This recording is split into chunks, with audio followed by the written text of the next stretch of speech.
And Senator Hughes. Order across the chamber. Senator Babet is on his feet. He's entitled to ask his question in silence. Senator Babet, please continue. Please begin again.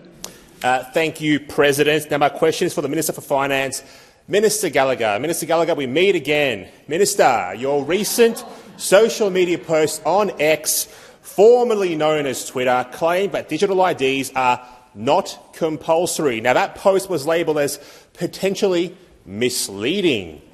Minister, did you mislead the Australian public?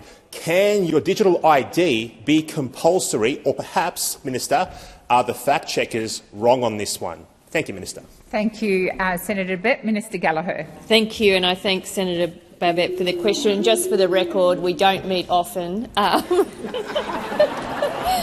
all.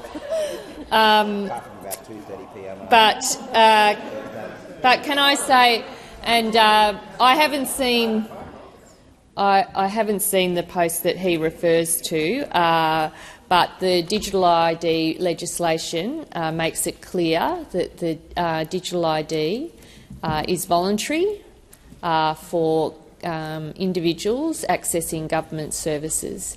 The legislation makes that clear.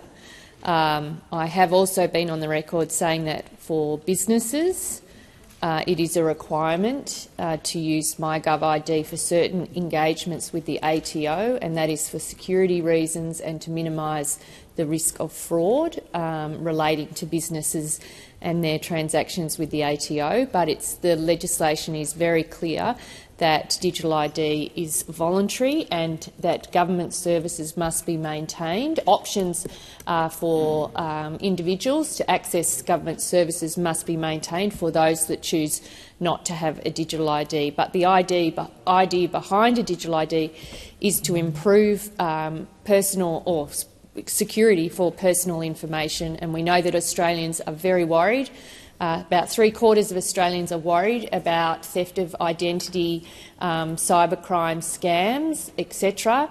And this is a really important way of reducing the risk, reducing the amount of personal information that's required to rent a house, to engage with government at times, to engage with the private sector as well. It's about reducing it and allowing the person to control that verification of their identity. Thank you, Minister. Senator Babet, first supplementary. Thank you, Minister. Now, the bill does indeed state that the ID is voluntary, but with multiple exceptions. Now, Section 74, as you would know, grants the regulator the power to compel the use of digital ID if they are satisfied that it is appropriate to do so. Is that true? Does the bill grant the regulator the capacity to mandate digital ID if they deem it appropriate to do so? Thank you, Senator Babet. Minister Gallagher.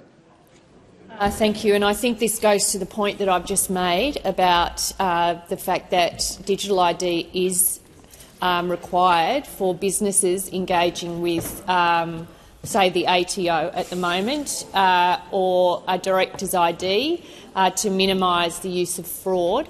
But in relation to a person creating or not creating a digital ID for themselves, for their personal engagement with government, that remains voluntary. And in fact, the bill states that they must, that government services, because of course we can't mandate in the private sector, but in government services must maintain an option. Oh, beg your pardon, Minister Gallagher. Senator Canavan. Thank you, President. Just a point of order on relevance. The question went to the specific terms of the bill in Section 74 and the terms of the exemption. The minister hasn't answered that part of the question.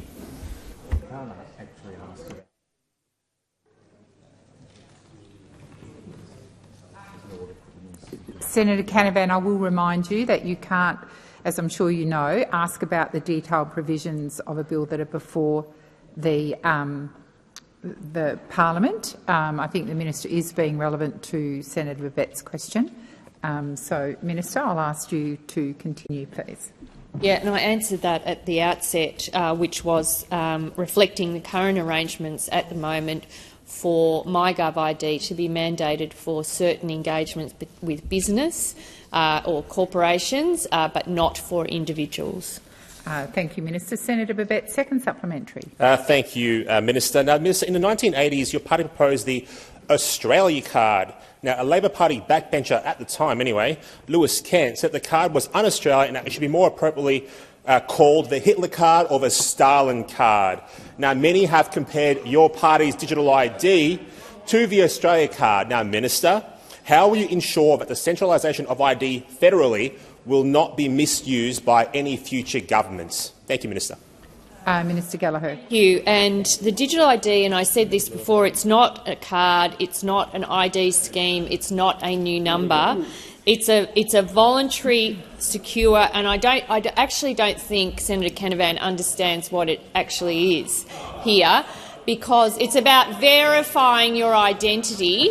It's about verifying your identity through your own control of the information that you share online to access services. And I would say Senator Babet is a business owner, a real estate agent.